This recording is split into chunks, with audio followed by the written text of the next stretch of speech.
de irse Gertz Manero, de hecho ya el estado de salud, que es muy malo, es un golpe muy fuerte para el presidente López Obrador. ¿Por qué? Porque Gertz Manero ha sido un fiscal muy a modo del presidente. Podemos empezar, fíjate que el tema de la enfermedad del fiscal Gertz Manero, que sin duda se ha convertido en un caso, en un tema político importante, por varias razones, pero quiero empezar por decir que sin duda, bueno, pues fue abordado como un misterio el tema de salud del fiscal, es un misterio, todavía no sabemos bien a bien con todo lo que ha dicho el presidente y han dicho otras fuentes, exactamente de qué se trata y en qué situación se encuentra. Lo que sí es cierto es que ha comenzado a trascender en distintas columnas que Gertz Manero se va. En próximas semanas se va. Se va y se está pensando no en un fiscal formal, sino que se está pensando en un encargado de despacho que de alguna manera ya Juan Ramos es el que en este momento está haciendo esas funciones, pero también se está pensando o ha trascendido el nombre del expresidente, del exministro presidente de la Corte, Arturo Saldívar. Yo por un lado creo, no sé qué piense Javier, yo creo que la Constitución debería de obligar al gobierno a informar con toda transparencia, no solamente sobre la salud de un fiscal, sino por supuesto de la salud de un presidente de la República, también de un fiscal, porque pues no son gente común y corriente como tú y yo, Javier, sino que están ocupando un cargo público y cuya enfermedad afecta el funcionamiento del país, y también de una esfera tan importante que tiene que ver con la Procuración de Justicia. Recordemos que, no sé si acuerden, que ahí por el 2014, ¿se acuerdan cuando a Peña Nieto lo operaron de la columna o algo parecido? Sí. Un tribunal colegiado, que tú te has de acordar, mi querido Javier, en materia administrativa, desechó un amparo para conocer el estado de salud de Peña Nieto, diciendo que se trataba de un dato privado, de privilegiar los datos personales, pero yo creo que la salud de un presidente y la salud de un fiscal general de la República o la salud de un secretario de Estado no puede quedarse dentro del terreno de lo privado, sino porque se trata de un asunto es un hombre, una persona que tiene una alta responsabilidad pública. Y bueno, ¿qué pasó? ¿Qué pasó? Que con todo este vacío de información que hubo con el fiscal, bueno, hasta lo mataron, ¿no? Hasta resulta que hubo un trascendido ahí que había muerto. Pero aquí lo interesante de todo esto es que de irse Gertz Manero, de hecho ya el estado de salud, que es muy malo, es un golpe muy fuerte para el presidente López Obrador. ¿Por qué? Porque Gertz Manero ha sido un fiscal muy a modo del presidente. Es decir, hemos visto en estos 4 años que no existe autonomía de la fiscalía, que es un fiscal que goza de la más amplia confianza del presidente y que ha venido haciendo una serie de funciones y operaciones de conveniencia política para el presidente. Digamos, recordemos el caso, el enfrentamiento con Julio Scherer. ¿Con quién se quedó el presidente? Se quedó con Gertz, no se quedó con Julio Scherer. Pero además se comenta también que Gertz Manero tiene un centro de espionaje al servicio del presidente de la República para, entre otras cosas, vigilar a sus corcholatas favoritas. Pero hay otra cosa también. Viene el final del sexenio. ¿Qué tipo de fiscal necesita un presidente como López Obrador al final del sexenio? Un fiscal que le sirva electoralmente, sin duda, políticamente, para desahuciar a sus adversarios políticos. Entonces, bueno, todo esto está alrededor de la enfermedad de Gertz Manero, que pues no es cualquier cosa, porque vamos a ver ahí cuál es el futuro encargado de despacho en caso de que esto ocurra. No sé cómo veas, Javier. Bueno, son varias cosas. Primero hubo un silencio, que yo no entiendo por qué creen que con guardar silencio no se va a alimentar la especulación. Tú lo sabes en términos de comunicación política, tú también, querida Beatriz. ¿Sí? Ese silencio, esos vacíos de información se llenan. Pues sí. Y se llenan usualmente con fake news. El sábado yo estaba en una fiesta de cumpleaños tal, que por cierto les mandan muchos saludos, nos ve mucha gente por ahí. Y caramba, veía yo, porque llegaban alertas de Twitter, de que ya murió, y que ya murió. Y había una persona... A mí me llegó uno. Sí, sí, y había una persona muy cercana ahí a la fiscalía con la que pude yo tener interacción, no voy a decir su nombre, pero le decía, oye, me preocupa mucho que el run de que ya murió está a todo lo que da. Y de personas, digamos, dignas de cierta credibilidad. Deben salir a aclarar esto pronto, ya, ¿no? Pero además había otra, es que de veras, cuando dicen, el fiscal, bueno, ya, el fiscal se sometió a una operación. Entonces, en el hospital 20 de noviembre, en La Raza, no. En el ISSSTE, no. En casa de la China, en Estados Unidos, no sé dónde estaba, en Baltimore, ¿no? Baltimore, en Johns Hopkins. Bueno, aparentemente el señor tiene dinero. Bueno, qué bueno que se vaya para allá. Nada más que no nos anden con el cuento de que aquí la austeridad republicana y la pobreza franciscana y que hay que ir a los hospitales públicos. Ellos no lo hacen, ¿ok? Bueno, se estaba por allá desde que fue la cumbre de los líderes de América del Norte. ¿Te acuerdas que no asistió y que dijo Ebrard, es que le avisamos tarde y le llegó tarde el telegrama? Es ¿no? una pendejada. O sea, a ver, ¿por qué engañan así? Pero luego que digan una tontería de este tamaño, que digan, en ausencia del fiscal, oye esto, Beatriz, el que va a ocupar su cargo también, el que se va a asumir sus funciones, va a ser Adán Augusto López, secretario de Gobernación. A ver, por el amor de Dios, la Fiscalía General de la República es autónoma. ¿Cómo va a ser el secretario de Gobernación a la vez secretario y encargado del despacho temporalmente de la Fiscalía? De ese nivel de ignorancia traemos. Sí. Dejan correr toda la especie y luego ayer se enoja el presidente y dice, ya me lo estaban matando, él está bien en su casa recuperándose. Bien en su casa recuperándose. ¿Qué tiene realmente? Tiene cáncer, lo operaron de la espalda, ¿cómo está? ¿Va a regresar? ¿Está en funciones? ¿No está? ¿Quién es el encargado del despacho? Hay un video de Alonso Cuevas que mandó, ¿cuándo lo mandó, Juan? El viernes. Sí. Lo podemos ver, a ver qué dice. A ver qué dice. Pero fíjate Desde hace tiempo mi familia y yo sabemos que Alejandro Gertz Manero tiene cáncer. Les había contado por aquí que tiene unos dolores insoportables en la columna vertebral, razón por la cual, según afirma el periodista Darío Celis, el fiscal general de la República está siendo cuidado hace un poco más de 4 semanas en una clínica de oncología en Baltimore, donde lo tuvieron que operar de emergencia. El cáncer lo tiene en el páncreas y todo indica que este tumor se va a seguir extendiendo. Lo que revela Darío Celis no solo es la enfermedad, sino una operación del gobierno mexicano para ocultar el estado de salud de Alejandro. Y vuelve a quedar claro que el hombre más poderoso de México es Gertz, el supremo. Todos lo cubren, como a Franco en España, hasta el presidente López Obrador, diciendo hoy en la mañana que el fiscal está muy bien, pero que como a todos, a veces necesitamos de alguna reparación. Y dijo que es una buena persona, un buen servidor público y que está trabajando. Gertz siempre está desaparecido. México ya se acostumbró a que un fantasma esté a cargo del país, pero cuando no fue a la cumbre con Biden y toda la plana mayor, todos dijeron, caray, ¿en dónde está el fiscal? Y para decir idioteces, nadie mejor que Marcelo Ebrard, que debería renunciar, porque cuando le preguntaron por qué no había ido Alejandro, dijo que no le avisaron con tiempo, que era un problema de logística. Entonces el secretario de Homeland Security, Alejandro Mayorkas, con quien precisamente me reuní para hablar de las violaciones a los derechos humanos perpetradas por Alejandro Gertz, sabía que el fiscal estaba fuera de México y Ebrard le suplicó que no dijera nada.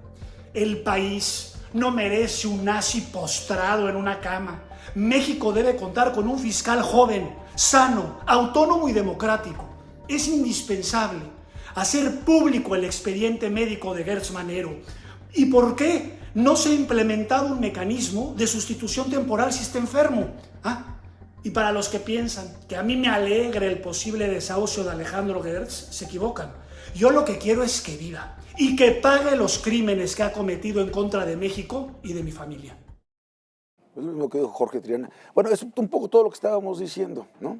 Si ese es el estado tan frágil de salud, que lo digan. Claro. ¿Sí? No lo celebramos ni lo festejamos, pero sí tiene que haber alguien encargado en la Fiscalía General de la República y haciendo la chamba de la Fiscalía General de la República. Oye, además no es cualquier cargo. A ver, Oye, es el fiscal ¿cómo? general de la República. Es el Ministerio cualquier Público cargo. Federal. Bueno, entonces, ¿no? precisamente por eso la importancia Fiscalía que tiene a su vez dos fiscalías especializadas, una de delitos, bueno, tiene más, pero de delitos electorales, y también tiene una fiscalía es la de delitos electorales, de delincuencia organizada, ¿no? Es decir, estás hablando de fiscalías muy importantes dentro de esa institución, dentro de esa organización. Oye, ¿no? y en un país donde la violencia, donde los Para índices el combate a la de corrupción homicidios, también. y Sí. donde la corrupción, es decir, es un país que obviamente necesita una fiscalía general fuerte y por supuesto autónoma. Ahora, mira, son tan invasivos, este gobierno es tan invasivo que efectivamente cometió, tú dices, bueno, ignorancia, sí, ignorancia, pero también desprecio, ¿no? Es decir, a ver, pues ¿por qué el secretario de Gobernación no se va a hacer cargo de la fiscalía? Pero además hay otra cosa que dijeron, bueno, Es que no sí, puede ahorita ser. hay un encargado de despacho, pero Adán Augusto está atento, Sí, atento. para atender los casos importantes ahí que tenga que ver la fiscalía. Por favor. Yo ayer lo dije, a ver, a Típica lo único que le desea es que se cure, que tenga mucha salud y que Dios lo bendiga. Y ya que pase lo que pase, pero desde luego a nosotros le deseamos que se cure. Sí, por no supuesto. le deseamos a nadie mal. No, mira, yo creo que el más preocupado de esto, insisto, es el presidente. Sí, claro. Tenemos un video de ayer, Beto. Es el presidente. Porque se le va un pilar más de los pocos que tiene en su gobierno. Y ya casi no le queda ninguno, ¿eh? Es decir, Sí. se le están Sí, cayendo. pues es el ocaso presidencial. Las piezas más importantes de su tablero se le están cayendo. Sí. A ver, vamos a ver el video de ayer de qué fue, Juan. Pero fíjate cómo se refiere a todos nosotros, como si de veras estuviéramos como aves de carroña detrás sopiloteando al fiscal. Que no es el caso. A ver, lo vemos. Bueno, ha habido mucha especulación y una actitud muy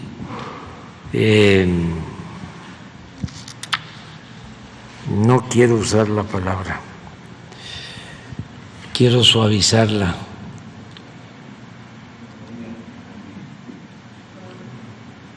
Yo diría, la voy a usar, miserable.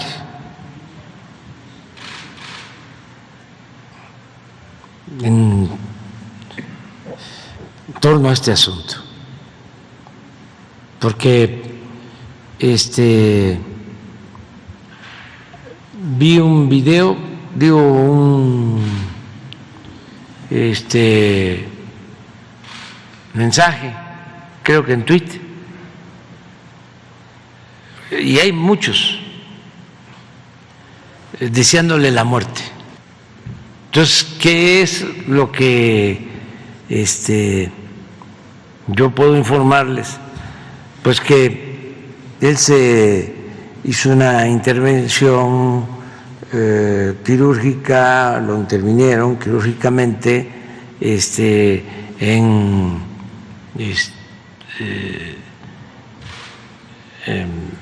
la espalda, en la columna, una infiltración, vamos a decir.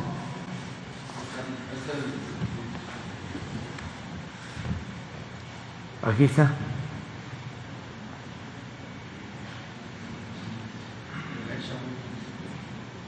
Pero se lo atribuían a Diego. Pero así. Entonces, está en su casa, está bien, está en recuperación. incluso está trabajando. Y antes de eso, dijo, el fiscal está en reparación. Pues si no es aire acondicionado, cabrón, pues ¿cómo que está en reparación? No, de veras, así dijo. Y luego que miserables, ¿por qué nos dice Oye, todo el tiempo miserable? El miserable es él. Pero ¿no? efectivamente tendrá autoridad para llamar miserables cuando él es un ejemplo de eso. Es decir, por ejemplo, las mañaneras. Sí. ¿Qué son las mañaneras? Las mañaneras son un centro de difamación, Sí. de insulto, Sí, de calumnia. de injuria, de calumnia, de división nacional. Sí. ¿En qué momento se ha ocupado de las víctimas por violencia? ¿En qué momento ha atendido a las familiares de los militares caídos en el combate al crimen organizado? ¿En qué momento ha hecho algo a favor de las mujeres golpeadas, maltratadas?